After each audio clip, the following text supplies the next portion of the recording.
Hello, everyone. My name is Jillian Parker. Thanks for joining us for today's Facebook Live session. Joining me today is Dr. Patricia Hughes, bariatric surgeon at Rochester Regional Hospital.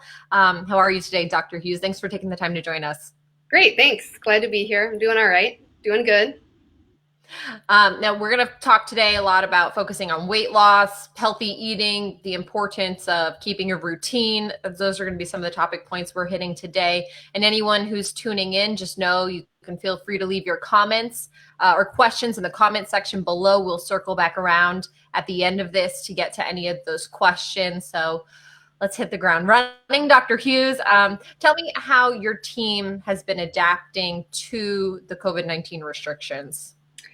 So we're not able to see as many patients in the office, so we had to change up and see our patients and go over things a little bit differently. We're doing telemed visits right now, which is visits via telephone or via Skype or Messenger, FaceTime.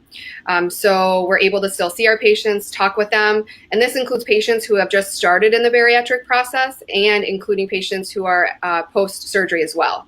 So I've been talking to a range of patients who have just started versus who are 6 months out, a year out. And not only me, but all the other providers in our office as well, including the nutritionists, our PAs. And we want to keep our patients along the 6-month process before surgery.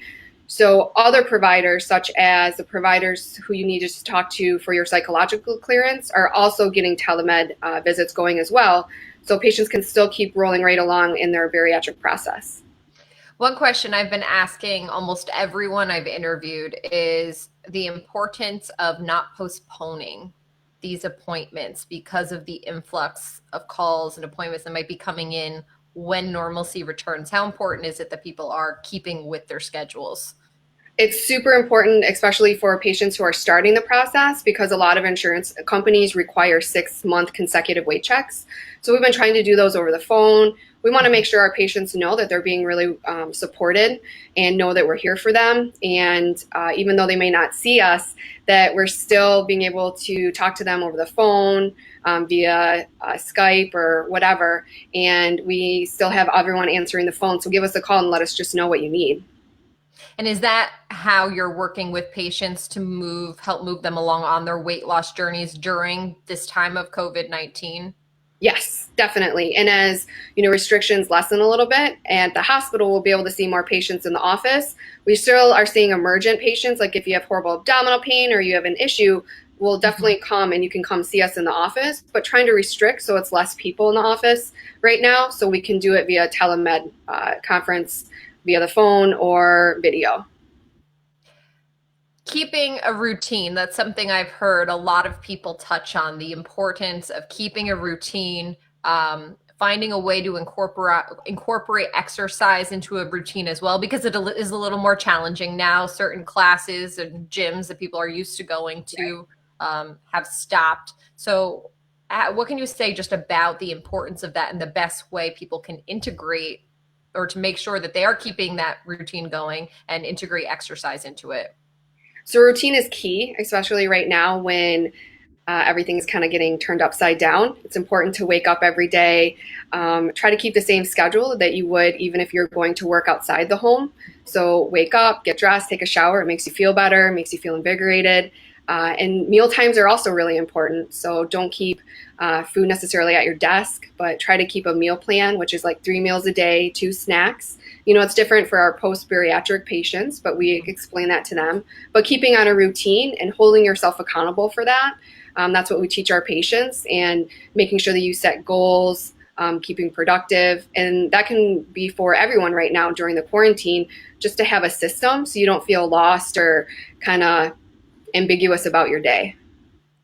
And people are getting creative to remain active. What are some of the ways that I guess you're advising or you're seeing that people are doing that? So a lot of the patients I talk to, they say, I can't go to the gym, it's closed.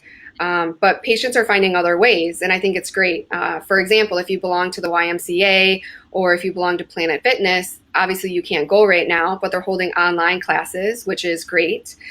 There's lots of free apps, and even on Amazon, there's yoga, exercise, kid exercises, everything that you can do right in your home. It's right at your fingertips. I mean, today is an amazing day out. So obviously get outside, walk with your kids, your pets, anything that you can go for a walk.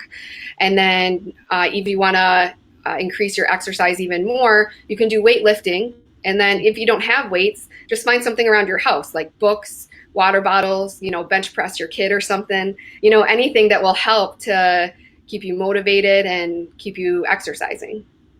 Now, most of us have found our workstation within our home, and you mentioned not bringing food to the desk we're working at. So what are some other tips to keep us all from overeating? Because it is so easy to For take sure. steps down the hall, grab a bag of chips, and lay them right next to you. Yes. And soon enough, within a half hour, the bag of chips is gone and you're still hungry. So how is that possible, right? So number one, keeping a food schedule. Schedule is important in regards to food as well. When you do eat, don't eat at your desk or where you are sitting the whole day. Sit at the table, make it a separate area. When you're done, keep the food in that area or put it away. Don't keep food out on the table or at your desk or even on the counter. How easy is it when you walking to the bathroom, where to check on something, going to get mail, you just swipe a chip, swipe a cookie, and then at the end of the day, it's gone and you don't know really what happened. So keeping those, quote, junk food out of the way. If you do have family members that do eat junk food and, they have it in the house, or people that live with you, put it in an area where you can't really get to, like in a drawer or in a cabinet. So you actually have to think about going into there. And hopefully by the time you think about it, you realize it's not a good choice. And then you stop yourself. Okay. And I guess everybody is in a different financial situation right now as well. So what are you advising for folks that maybe can't afford some of the more expensive proteins, or people who can't even find them to begin with? So I'm glad you brought that up. Protein is really important because that's what's going to keep you full longer. So when you eat, you want every meal to incorporate a lot of protein into it. And typically we think of different meats like chicken, salmon, beef. But right now, some of the grocery stores, it's hard to find. So we have to think of other ways to eat protein that obviously will keep us fuller longer, more atypical, like such as beans, certain cheeses like cottage cheese, Greek yogurt, things like that will keep you full, but it's still healthy. If you eat a lot of empty carbs, you're constantly going to feel hungry and never full, and it's not really nutritious. And nutrition is really important, especially now, because it keeps your immune system healthy. Yesterday, we were chatting and you mentioned patients having cooking sessions with their family and friends via Zoom. How beneficial can that be? Because you can try that's something creative that you can try, and I would assume good for your mental health as well. For sure, it's something fun. I know if they watched me cook, it'd be entertaining to them, not to me, but to them. So I think that if you incorporate someone else into your daily routine, especially cooking, try something new. Think about your favorite food that you get at a restaurant, and then think about how you can make that healthier. And, the answer is right at your fingertips. It's the internet. Just Google it and you'll find the answer. And then you can incorporate your neighbor, a loved one, someone who lives across the country who you haven't spoken to, or a parent who lives down the road that you can't talk to right now. And they can do it with you, or they can watch you and you can have fun with it. When you incorporate someone else into your goals or someone else into that schedule, it holds you accountable and it makes you want to do it more and makes you want to live up to those goals that you set for yourself because someone else is there making you accountable. I can attest to that. I think that's a great idea. And one other thing I want to ask you is about tips for people to avoid what's described as self-sabotage and how people can set themselves up for success while they are spending time at home. For sure. So again, number one, keeping that schedule. Number two, when you do eat, don't eat out of the container. Eat it out of a portion size. Often I tell patients to eat off a smaller plate, like a kid's plate or a coffee cup or a teacup saucer. So then you still are getting that full portion you think is a full portion, but it's actually smaller and you feel satisfied because you're like, great, I finished my whole plate. I did great. And instead of eating off a larger plate and finishing it where you've overfed yourself. I think those are some really good tips. Again, not keeping any food at your desk. It's really important to drink water. Water is hydrating. A lot of times we just want to drink caffeine all day, which is a sabotage. I've done it myself. But you realize when you drink a lot of water throughout the day, and the goal is 64 ounces, that you feel more energized. A lot of people at the end of the afternoon, after lunch, they get into that slump. Instead of reaching for something sweet or coffee or caffeine, drink some more water, and you'll be surprised at how much more energy you're going to get. If you had to give a piece of advice or a message to everyone out there, what would it be? Stay strong. Just embrace what's going on, because we have to live through it. And years from now, we'll have stories. And why don't you make them good stories by how you cooked with your friends, how you came through the struggle, how you helped a neighbor, how you cooked something different and that became a tradition. Try to build something positive out of this when there's so much negative going on. I think that's the biggest advice I can give.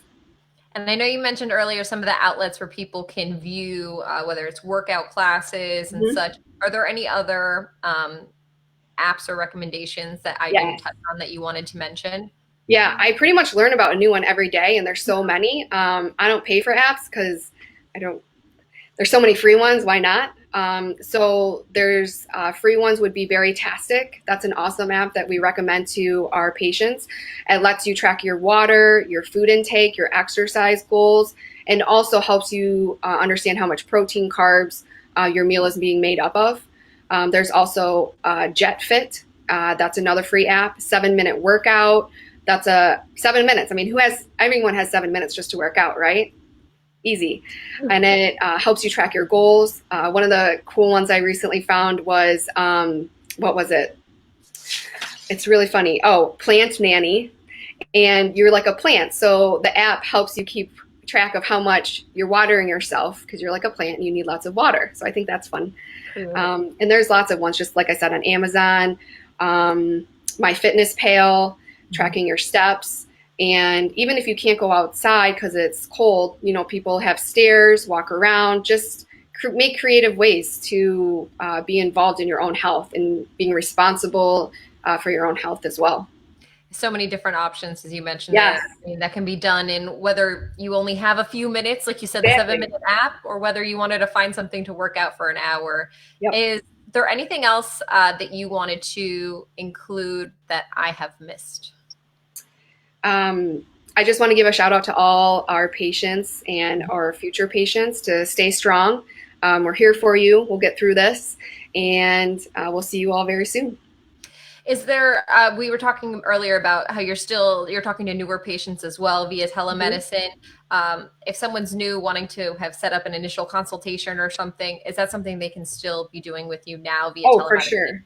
Definitely. One of the great things that we have, if you go to our website, Rochester General, the hospital website, and you go to bariatrics, you can actually start the process like literally right now. You just sign up and you can view our online seminar. That's the first step. Once you view the online seminar, someone should be giving you a call within a few days to ask you to set up an initial visit. And that initial visit will likely be telephone. And you'll first speak with our nurse navigator, Jen, who's amazing. And she'll take you through the process, go through your insurance, and let you know what has to be done. And then just going through after that weight checks until it's safer to have patients come into the office. And then hopefully within the next month or two, you'll be able to see me in the office and go through your initial all history and physical, get started. So we're starting people for sure. As long as you watch the online seminar, boom, that's your ticket. Dr. Hughes, thank you so much for taking this time to talk to us today. I didn't see any questions in the comment section when I just looked a minute ago, but if anyone still has any questions, even when we are not live anymore, still leave those questions and we'll get to them as soon as we can. So again, Dr. Hughes, thank you. Thank you. Everyone have a great day.